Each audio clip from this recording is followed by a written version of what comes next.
Good morning बच्चों, welcome in our maths classes. आज मैं आपको DAV class 7 chapter number 1 rational numbers brain teacher का question number 7 with their all parts इस video में complete कराने जा रही हूँ। तो ध्यान से देखिए क्वेश्चन में क्या कहते हैं। ये बोल रहे हैं कि compare the numbers in each of the following pairs of numbers, यानी कि आपको कुछ पेयर्स के नंबर दिए हुए हैं। इसमें आपको क्या करना है, इन पेयर्स को जो नंबर्स दिए हैं इनको कंपैरिजन करना है कि क्या पहला नंबर दूसरे नंबर से ग्रेटर है, या पहला नंबर दूसरे नंबर से लेस देन है, या पहला नंबर दूसरे नंबर के इक्वल है। मैंने आपको बोला था कंपैरिजन जो होता है, कंपैरिजन करने का क्राइटेरिया यही होता है, या तो पहला नंबर दूसरे नंबर से ग्रेटर होगा, या पहला नंबर दूसरे नंबर से लेस देन होगा, या पहला नंबर दूसरे नंबर के इक्वल्स टू में आएगा। ठीक है जी। तो हमें फर्स्ट क्वेश्चन दे रहे हैं -5/7 एंड 9/-13। इसको हमें कंपेयर करना है। तो first of all we have to do one thing, we have to write these numbers, both these numbers in their standard form. Alright, तो -5/7 is already given in this in its standard form, ये already standard form में है। तो आपको क्या करना है, 9/13 को स्टैंडर्ड फॉर्म में लिखना है। कैसे लिखा जाएगा, 9 के आगे माइनस का साइन आ जाएगा instead of 13। I mean to say that denominator की जगह माइनस का साइन न्यूमिनेटर के आगे चला जाएगा। उसके बाद क्या करना है, उसके बाद मुझको करना है क्रॉस मल्टीप्लीकेशन। ठीक है जी, क्रॉस मल्टीप्लाई करेंगे। क्रॉस मल्टीप्लाई का मतलब क्या है बेटा, -5 मल्टीप्लाई होगा 13 से और 7 मल्टीप्लाई होगा -9 से। इनके बीच में एज यू कैन सी मैं कोई साइन पुट नहीं कर रही हूँ, क्योंकि I don't have any idea कौन सा नंबर ग्रेटर है, या लेस देन है, या इक्वल्स टू है। I don't know anything. ठीक है, तो मुझको क्या करना पड़ेगा, मल्टीप्लाई करना पड़ेगा। 13 5 65 होता है बेटा, माइनस है तो माइनस का साइन आ जाएगा। 7 9 63 होता है, माइनस है तो माइनस का साइन आ जाएगा। अब माइनस में जो नंबर जितना छोटा होता है वो उतना बड़ा होता है, यानी कि बड़ा नंबर छोटा होता है, क्योंकि दोनों इंटीजर्स माइनस के आए हैं।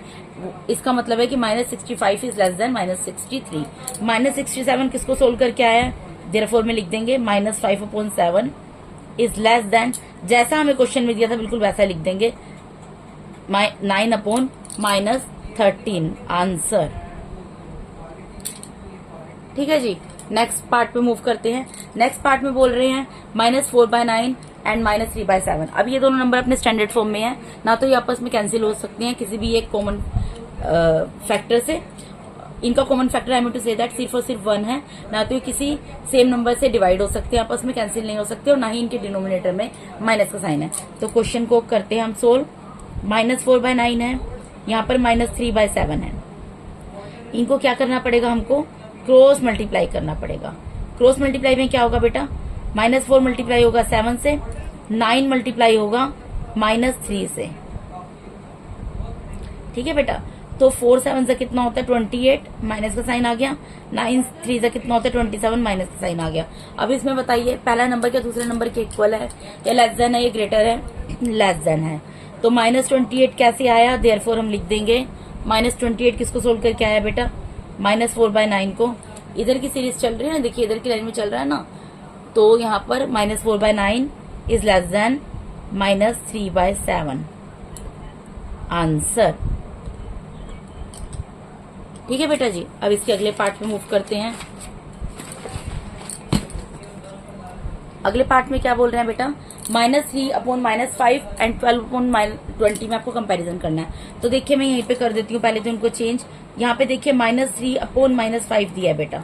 ठीक है, तो यहाँ पर तो माइनस से माइनस कट जाएगा, पहली चीज ये।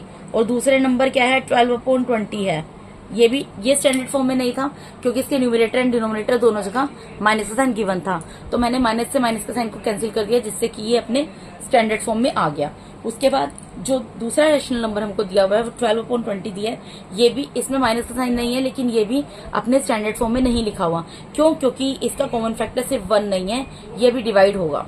तो किससे डिवाइड होगा, देखिए पहले मैं इसको 2 से डिवाइड करती हूँ। 2 6 12 और 2 1 2 और 1 0। फिर से 2 से डिवाइड करती हूँ, 2 3 6, 2 5 10।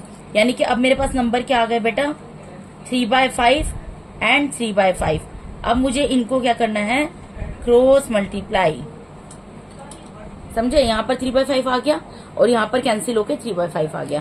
क्रॉस मल्टीप्लाई करूंगी तो 3 मल्टीप्लाई होगा 5 से, यहाँ 5 मल्टीप्लाई होगा 3 से। तो क्या आ जाएगा, 3 5 15, 5 3 15, both numbers are equal, so I need to put equal sign in between, मैं इन दोनों के बीच में इक्वल टू का साइन लगा दूंगी क्योंकि दोनों इक्वल है। ये 15 कैसे आया, ये 15 आया जी -3 अपॉन -5 को सोल्व करके, therefore -3 by -5 is equal to 12 upon 20 answer. ठीक है बेटा, अब नेक्स्ट पार्ट करते हैं। यहाँ में मोड ऑफ दिया हुआ है, mode of -4/5 and mode of -5/4।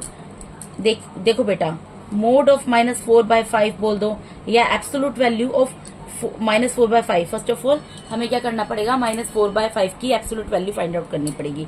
वो क्या होगी, मैंने आपको बोला था जब एब्सोल्यूट वैल्यू का साइन होता है हमें फाइंड आउट करनी होती है, नेगेटिव इंटीजर हो या पॉजिटिव इंटीजर हो, वो पॉजिटिव होके ही बाहर निकलते हैं, यानी कि -4 प्लस का 4 होके बाहर निकल जाएगा।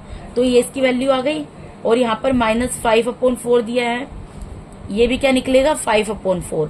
तो यानी कि मुझको अब कंपैरिजन किसमें करना है बेटा, 4/5 एंड 5/4 के अंदर।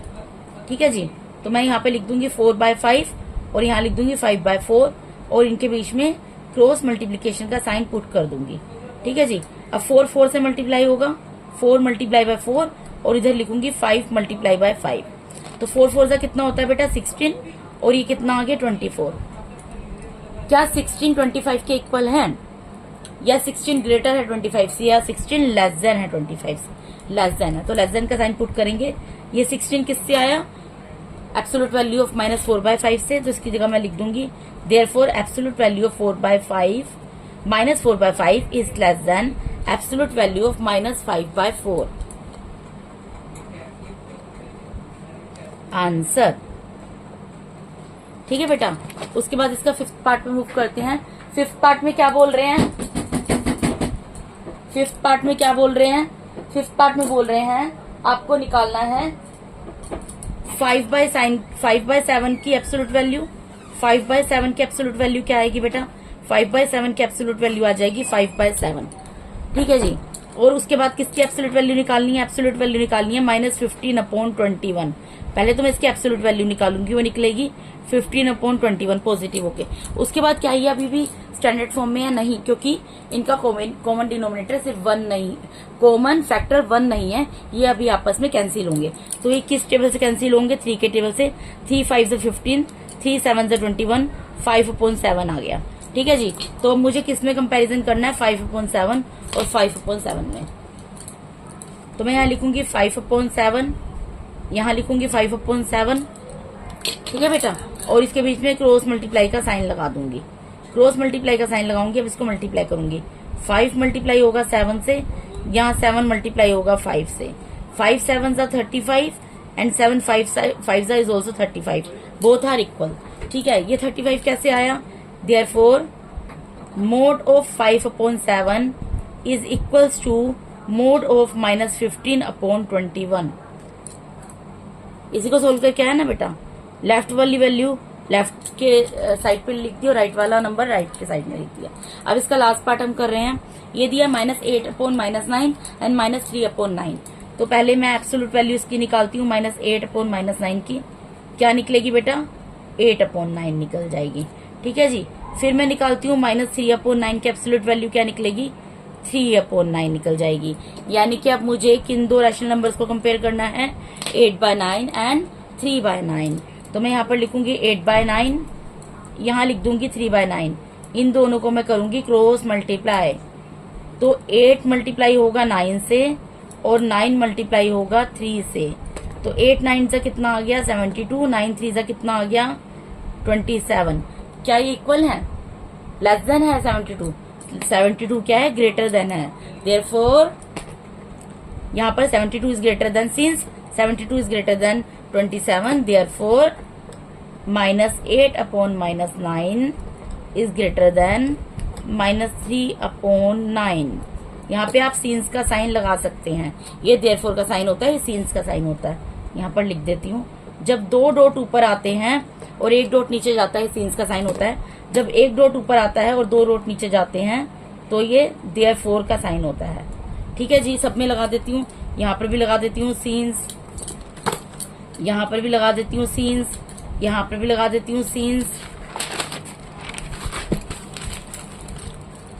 फर्स्ट क्वेश्चन में signs -65 is less than -63, therefore second question में signs -28 is less than -27, therefore क्या आंसर आ गया। थर्ड में भी, फोर्थ में भी, फिफ्थ में भी, सिक्स में भी, सब में मैंने लिख दिया। ठीक है, so this is our answer. तो यहाँ पर बेटा मैंने आपको DAV class 7 chapter number 1 rational number, इसका क्वेश्चन नंबर 7 उसके ऑल पार्ट्स के साथ आपको कंप्लीट करा दिया है। अगर आपको कहीं पे भी कोई भी डाउट है तो आप कमेंट बॉक्स में क्वेरी पुट कर सकते हैं, मैं उसको सॉल्व कर दूंगी। और बेटा अगर आप मेरे चैनल पे नए हैं तो प्लीज मेरे चैनल को सब्सक्राइब कीजिए। अगर आपको मेरा टीचिंग मेथड अच्छा लगता है तो मेरे वीडियोस को ज्यादा से ज्यादा लाइक कीजिए और अपने फ्रेंड्स के साथ शेयर कीजिए। और अगर अभी तक आपने बेल आइकन को प्रेस नहीं किया तो प्लीज बेल आइकन को प्रेस कीजिए ताकि मेरे आने वाले वीडियोस का नोटिफिकेशन आपको टाइम टू टाइम मिलता रहे। Okay, thank you so much.